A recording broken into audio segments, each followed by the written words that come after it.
por 6 dias, compartilhei uma cápsula de metal apertada com outros 3 mergulhadores, a mais de 180 metros abaixo do nível do mar. Naquela profundidade, havia um risco constante de descompressão explosiva, o que teria feito com que o colesterol de nossas veias fosse a única coisa que restava para enterrar. No 6º dia, uma voz granulada falou pelo link de comunicação e nos deu o sinal verde. Então, o chefe nos disse para vestir nossos trajes. Estes vieram equipados com sistemas de circulação de água quente para prevenir a hipotermia. Normalmente, equipes de 4 homens se dividem em grupos de 2 em turnos alternados. Mas não nós. O chefe tinha 42 anos e era um bom pai de família. Lembro-me de como sua voz ficou engasgada ao falar com sua filha antes da submersão. Quando ele descobriu que minha esposa estava grávida, ele me deu ótimos conselhos. Conselhos como faça um pé de meia e dê fora dessa coisa de mergulho o mais rápido possível. Soldado e Gamble eu não sabia muito bem. O soldado lia principalmente em seu beliche e treinava, enquanto Gamble apenas reclamava que nenhum de nós jogava cartas. Ele disse que no minuto em que o dinheiro for transferido para sua conta, ele vai reservar uma suíte no Belágio. Considerando o dinheiro que estávamos ganhando, eu duvidava que ele pudesse estourar os ganhos em uma mesa de 21. Você já teve um emprego que paga tão bem por um único dia de trabalho? Gamble me perguntou uma tarde, enquanto estávamos sentados na câmara principal. Um compartimento em forma de ovo de 6 metros de comprimento por 4 de diâmetro. Eu balancei minha cabeça. E você, soldado? Não, ele respondeu, enquanto fazia flexões de palmas no espaço entre nossos beliches. É estranho, sabe? Toda aquela conversa sobre taxas de plantio e biodiversidade local. Com certeza não soa como se estivéssemos explodindo uma caverna. Chefe se sentou na cama e fez um gesto para encerrar a conversa. Seus olhos se voltaram para esse pequeno cubo preto no teto. Uma câmera. Eu literalmente tive cãibra na mão com a montanha de acordos de não divulgação que nossos empregadores nos fizeram assinar. O que é outra maneira de dizer que os processos levavam a descrição muito a sério. Depois que o comando chegou, cada um de nós usou o banheiro. Dica de um profissional. Se você quer trabalhar nessa indústria, aprenda a cagar sob comando. E em seguida, nos empilhamos no sino de mergulho por uma escotilha no teto. Como sempre, eu me concentrei em meus exercícios mentais. Inspire, expire. Inspire, expire. Eles eram praticamente a única coisa que me impedia de ficar obcecado sobre como, se algo desse errado com os destacamentos, a câmara desmoronaria igual uma lata velha. Medidores, interruptores e monitores alinhados nas paredes curvas do sino. Eles se iluminaram quando giramos lentamente para a posição e depois corremos para fora na água fria. A voz do chefe veio do rádio na minha máscara. Vá bem e devagar. Sei que estamos todos ansiosos para chegar em casa, mas não seja complacente. Vamos fazer isso uma vez e fazer direito. Espace as cargas, verifique novamente se tudo está armado. Se algo der errado, ouça minhas instruções. Você não pode imaginar como é lá embaixo, nas entranhas do planeta. Você está em queda livre em um vazio aberto, enquanto só Deus sabe o que nada ao seu redor. De vez em quando, você sentirá uma ondulação e saberá que alguma forma de vida estranha e alienígena acabou de passar a centímetros do seu rosto. Guiados apenas por nossos faróis, mergulhamos até que uma superfície irregular e esburacada se erguesse ao encontro de nossas botas. Então, nós saltamos como astronautas. O chão chupou meus tornozelos, uma boca gananciosa escondida. Era como pisar em um tapete felpudo que estremecia e se flexionava de vez em quando. Diferente de qualquer caverna que eu já tinha visto.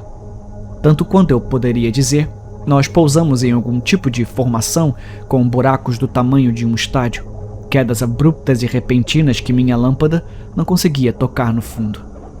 Eu nunca tinha visto nada parecido. Por que eles nos enviaram aqui, de todos os lugares? Com visibilidade quase zero, nós 4 nos espalhamos e plantamos nossas investidas. À medida que a distância entre mim e meus companheiros aumentava, a transmissão do rádio se desfez e um pânico intenso tomou conta de mim. Inspire, expire. Inspire, expire. Fique calmo. Nós treinamos para isso. Um coordenador de mergulho uma vez me disse que se você não consegue lidar com os contratempos, precisa dar o fora do oceano. Ele também estava certo. Uma vez, os umbilicais do meu traje se enroscaram no porta-ferramentas de um barco e os movimentos bruscos das ondas quebrando acima quase me separaram do suprimento de gasolina.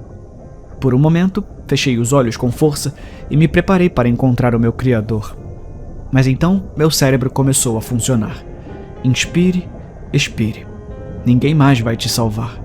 Por meio de uma combinação de disciplina, treinamento e pura sorte, de alguma forma, enganei a morte naquele dia. Depois de 2 horas lançando cargas, contornando vários abismos ao longo do caminho, aproximei-me de nossa posição inicial. A voz do chefe estalou através da minha máscara. Como estamos? Falta apenas mais um, eu respondi, aliviado. O mesmo aqui, disse Gamble. 15 minutos depois, nossos 3 faróis convergiram no ponto de encontro. O soldado, como sempre, manteve suas respostas curtas e doces. Tempo estimado de chegada, 10 minutos.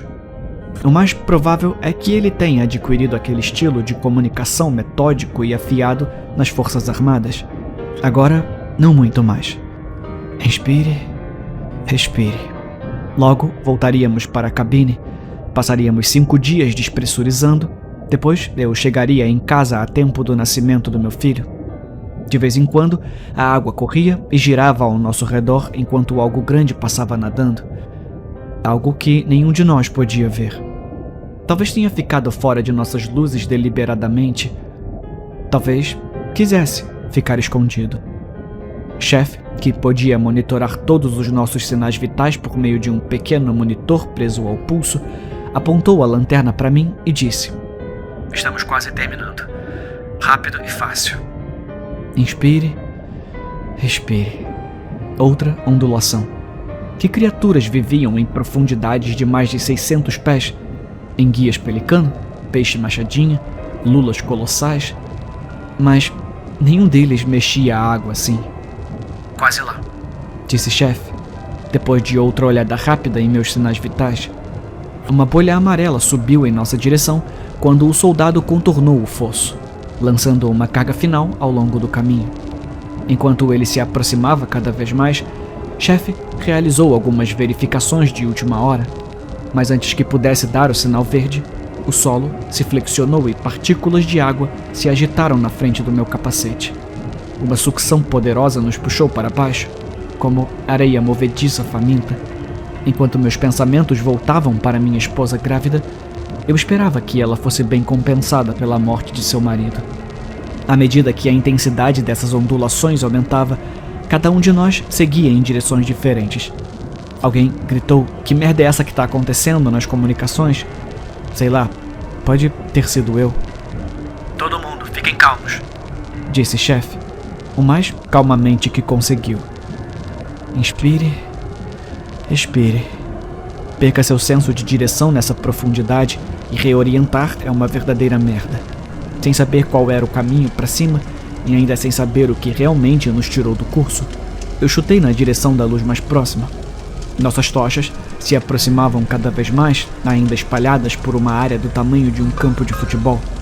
Por alguns segundos gloriosos, pensei que todos poderiam sair vivos. Mas então, à medida que mais ondas de choque pulsavam, tive a sensação de um organismo gigante, de tamanho semelhante a um leviatã e de alguma forma mais denso do que a escuridão ao redor, serpenteando para fora do poço. Uma das luzes desapareceu.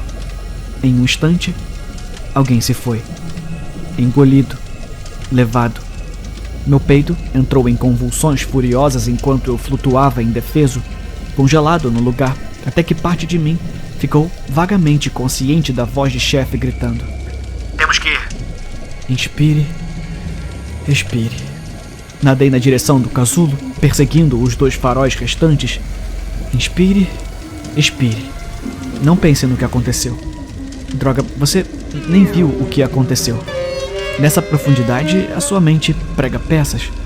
Meu cérebro estava tão confuso que não me lembro de voltar para dentro do sino, ou me preocupar com a vedação adequada do mecanismo. A escotilha se fechou com um silvo de ar, seguido por reentrâncias de metal deslizando para o lugar. Uma vez que a água foi drenada, Chef entrou no comunicador e trouxe a telemetria do soldado na esperança de que pudéssemos salvá-lo. Certamente, não havia algum tipo de forma de vida gigante lá fora. Certamente, eu imaginei essa parte. Os dados registrados pelo traje do soldado, antes de desligar, indicavam que o pobre coitado mergulhou quase 400 metros em 30 segundos, sua temperatura interna subindo 30 graus. As minhas mãos não paravam de tremer. Não é só a minha imaginação, então? Inspire, expire. Não haveria missão de resgate. Ninguém sequer sugeriu a ideia. E pela expressão no rosto de Chef, acho que nenhum de nós jamais falaria uma palavra sobre isso.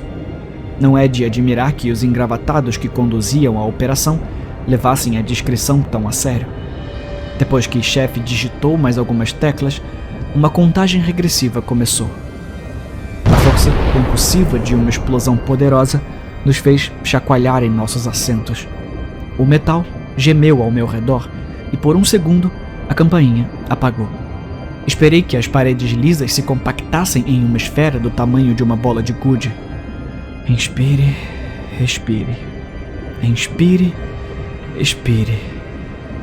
As luzes piscaram novamente, uma de cada vez. Um suspiro coletivo de alívio saiu. Então Chef pressionou o link de comunicação e anunciou que estávamos prontos para dessaturar. Dessaturar estressa o seu corpo. Por 5 dias, suportamos dores das articulações, dores de cabeça e falta de ar, falando apenas quando absolutamente necessário, sem saber se qualquer coisa que levou o soldado poderia voltar para nós. O que era mesmo? A missão tinha sido executada para matar essa coisa? Ela vivia dentro do abismo ou realmente estávamos andando por aí ao lado de algumas criaturas saídas de um pesadelo? Saímos pálidos, desorientados e esgotados, como prisioneiros libertados da solitária. Depois de tanto tempo sob luz artificial, o sol queimou as minhas retinas. No navio, eles nos deixaram tomar banho, pediram ao chefe que preparasse as refeições de nossa escolha e depois nos deixariam ligar para nossas famílias, somente depois de nos lembrar sobre o acordo de sigilo. O navio atracou na costa sul da Groenlândia, onde um táxi nos transportou para uma pista de pouso privada. Chef, Campbell e eu não nos abraçamos, apertamos as mãos ou mesmo nos despedimos. Nós simplesmente acenamos um para o outro. Sou muito covarde para contar à família do soldado o que aconteceu. Então, eu estou compartilhando com vocês. Não mergulho desde aquele dia, em parte por culpa, em parte porque um caroço gigante se forma em minha garganta só de pensar em voltar ao oceano. E sempre que isso acontece, eu me forço a sair desse pesadelo acordado.